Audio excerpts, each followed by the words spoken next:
শেষ পর্যন্ত পেখমকে খুঁজে পেল আবির। সম্পূর্ণ জানতে দেখতে থাকো। গল্পের শুরুতেই দেখা যায় পেখমকে নিয়ে চলে এসেছে রন আর বলে, পেখম রানী, তুমি আমায় চিনতে পারছো মাই লিটল প্রিন্সেস? আর তখনই পেখম বলে, আমি খুব ভালো মতনই তোমাকে চিনি আর তোমার ব্যাপারে সবটা জানি। তুমি হলে রানা রায়চৌধুরী। কি আমি ঠিক বললাম তো? বব রয়। আর বব তখন বলে, একদম ঠিক বলেছ, বব রয়টা আমার এখনকার নাম ছিল, কিন্তু সেই নামটাও তুমি জেনে গেছো। তোমার ট্যালেন্ট নিয়ে যত কথাই বলি না কেন সবটাই কম হয়ে যাবে। তুমি এই কম সময়ের মধ্যে অনেক কিছু জেনে গেছো পেখম, আর সেটাও আমি খুব ভালো মতন জানি। কিন্তু তুমি একটা কথা জেনে রাখবে, বেশি জানলে কিন্তু ক্ষতিটা তার হয়। অতি চালাকের গলায় দড়ি। এত সুন্দর বউকে সবাই আগলে রাখবে, আবিরও আগলে রেখেছিল, কিন্তু তার কি পরিণতি হলো? আমি তো ইচ্ছে করে প্ল্যান করে আবিরের জীবন থেকে তোমাকে সরিয়ে দিয়েছিলাম। আবিরকে আমি পাঠিয়ে দিয়েছিলাম জেলে, যাতে তোমাকে আমি একা করে পাই। এবার বুঝতে পারলে তো কেন আমি এই কাজটা করেছি? পেখম তখন বলে, তোমার সমস্ত কুকীর্তি সামনে চলে এসেছে। এই অপরাধের শাস্তি এবারে তুমি পাবেই, কেউ তোমাকে বাঁচাতে পারবে না। তখনই রানা রায়চৌধুরী বলে, তাই নাকি? তুমি কি ভেবেছো তোমাকে বাঁচাতে পারবে?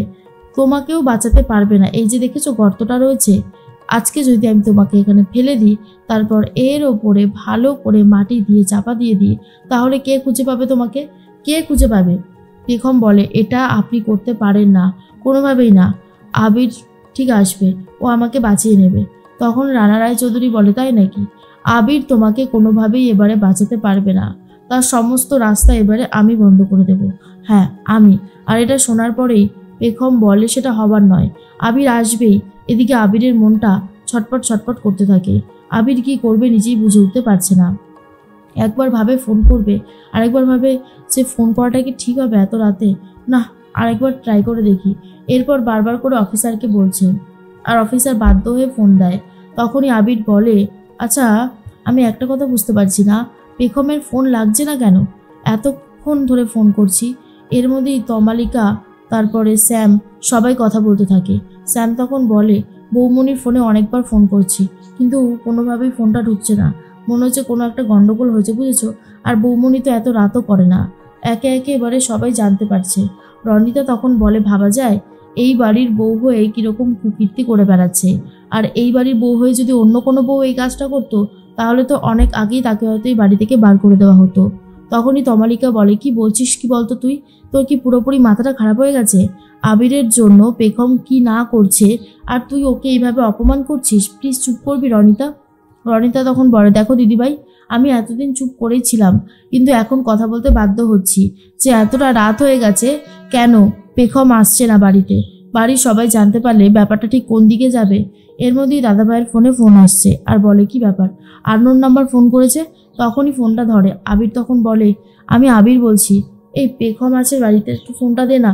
আর ও কি ভালো আছে? ও সুস্থ আছে তো? তখনই দাদাভাই বলে, এবার কি বলবো, কিছুই তো বুঝতে পারছি না।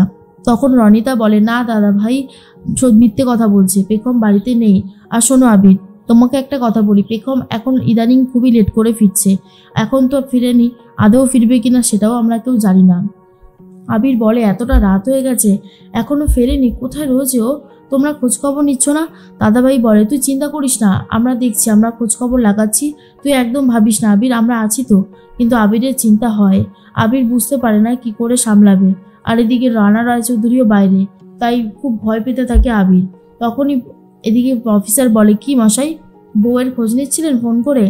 দেখুন আপনিও নেই, তারপর আপনার বউ একা, সে কি আর একা একা থাকতে পারে? আমার তো সেটাই মনে হয়, দেখুন অন্য কোথাও গেছে হয়তো সুখের খোঁজে। আর আবির তখন বলে, মুখ সামলে কথা বলুন, অভিদাস বাবু আসলে কিন্তু আমি সব সত্যিটা বলে দেবো আপনার নামে, যে আপনি কি করে আমার ওয়াইফকে অপমান করেছেন। ভুলে যাবেন না যে আমি কিন্তু একজন সৎ মানুষ। আমাকে জোর করে জেলে ঢোকানো হয়েছে বলেই যে আমি অপরাধী হয়ে গেলাম, তেমনটা কিন্তু নয়, কথাটা মাথায় রাখবেন। এরপরই কনস্টেবলকে ফোনটা দিয়ে দেয়। আর মনে মনে আবির ভাবতে থাকে, কোথায় গেল পেখম, ওর কোনো বিপদ হবে না তো? ঠাকুর তুমি দেখো, ওর যেন কোনো বিপদ না হয়। ওর বিপদ হলে আমি যে নিজেকে কখনো ক্ষমা করতে পারবো না। এদিকে পেখম তখন বলে, রানা রায়চৌধুরী, তুমি যত যাই করো না কেন, তোমার অপরাধ ঠিক সামনে আসবে আর তুমিও ধরা পড়ে যাবে। তুমি কোনোভাবেই ধোপে টিকতে পারবে না, তার ব্যবস্থা আমি অলরেডি করে রেখে দিয়েছি, কিছু করতে পারবে না তুমি। আর রানা রায়চৌধুরী বলে, তাই নাকি? আমি কি করতে পারবো আর কি পারবো না সেটা আমি তোমার থেকে শিখবো না পেখম? অনেক অপমান করেছো, থানা পর্যন্ত টেনে নিয়ে গেছো, জেল হয়ে গেছে আমাকে পুলিশ হন্যে হয়ে খুঁজছে তোমার জন্য, সব কিছু হয়েছে তোমার জন্য। তুমি কি ভেবেছো তোমাকে এত সহজে আমি ছেড়ে দেব?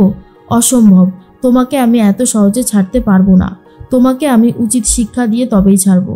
অবশ্য তুমি এই জীবনে আর দ্বিতীয়বার আবিরকে দেখার সুযোগ পাবে না, সেই সুযোগ আমি তোমার জীবনে আসতে দেব না। তার জন্যই সমস্ত রাস্তা বন্ধ করে দিয়েছি।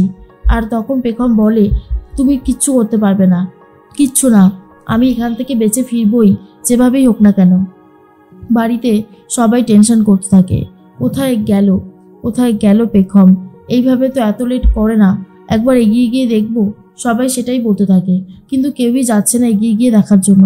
রনিতা তখন ভাবে, শুধু শুধু নাটক চলছে এই বাড়িতে, একজন ফিরতে চাইছে না এই বাড়িতে, তাকে জোর করে ফেরানোর কি আছে?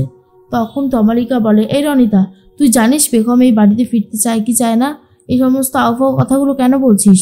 দেখ, বিপদ হয়েছে আর বিপদে আমাদের মাথাটাকে ঠান্ডা রাখতে হবে।